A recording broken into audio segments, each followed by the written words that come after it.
जयपुर में बीजेपी का 2 दिनों का चिंतन मंथन शुरू हुआ और आज तीसरा दिन है जहां बीजेपी के संगठन मंत्रियों की बैठक चल रही है। इसी बीच राजस्थान बीजेपी के अध्यक्ष पुनिया जी हमको मिल गए हैं और इनसे बात करते हैं। पुनिया जी, 2 दिनों की जो आज मंथन हुई है, उससे क्या निकला? विष या अमृत? नहीं, अब बीजेपी मुझे लगता है कि संस्कारों की पार्टी है और बीजेपी जब मंथन करेगी तो अमृत निकलेगा और वो अमृत प्रदेश के और देश के कल्याण के लिए निकलेगा, किसी एक परिवार के और वंश के लिए नहीं निकलेगा। राष्ट्रीय पदाधिकारियों की बैठक यूं तो हर 3 महीने के अंतराल पे होती है और लगभग दिल्ली और इसके इर्द गिर्द होती थी, पर कोरोना के बाद ये भौतिक रूप से पहली बैठक है जिसका मेज़बानी का आतिथ्य का हमें अवसर मिला। तो राजस्थान में राष्ट्रीय पदाधिकारी की बैठक होना, राष्ट्रीय अध्यक्ष जी का इतना समय देना, ये राजस्थान की पार्टी को ताकत भी देता है और राजस्थान की जनता के लिए भी एक सुखद संकेत है कि पार्टी अपने परिश्रम से यहाँ बहुमत की सरकार बनाएगी। विष से मेरा आशय था कि गहे भी गहे इस बात पे चर्चा होती है कि राजस्थान बीजेपी में भी कांग्रेस की तरह ही गुटबाजी है।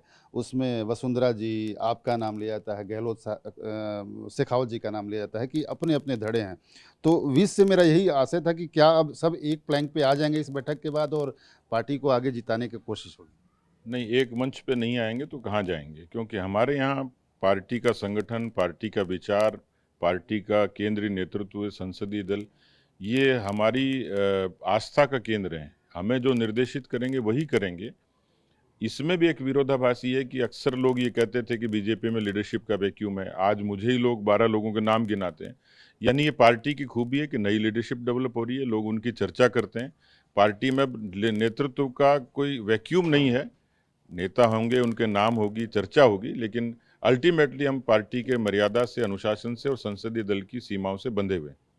राजस्थान में बीजेपी का चेहरा कौन होगा, ये भी एक प्रश्न है कि अगले साल चुनाव होना है और चेहरा कौन होगा ये अभी तक खुलकर सामने नहीं आ रहा है। देखिए, चेहरों की कोई सेट फिनोमेना नहीं है। कई बार सामूहिक रूप से लड़ा जाता है, कई बार चेहरों पे लड़ा जाता है। कई प्रदेशों में चेहरों पे लड़ते भी हैं और कई बार नहीं लड़ते हैं। राजस्थान में भी कांग्रेस जब चुनाव लड़ती है तो वो किसी को प्रोजेक्ट नहीं करती है।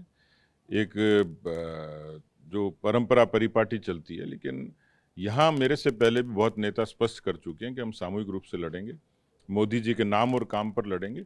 नेता कौन होगा उसका समय आने पर पार्टी उसको तय करेगी।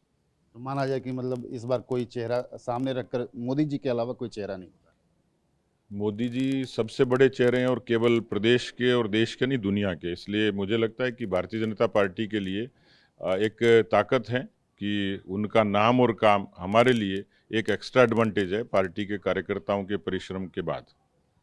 एक प्रश्न और उठता है कि राहुल गांधी यहाँ 3 दिन बैठक करके गए हैं, चिंतन शिविर में चिंता करके गए हैं और गए हैं लंदन, जहाँ पे उन्होंने एक बात कही है कि बीजेपी पूरे देश में केरोसिन ऑयल छिड़क चुकी है और आग लगाना चाहती है।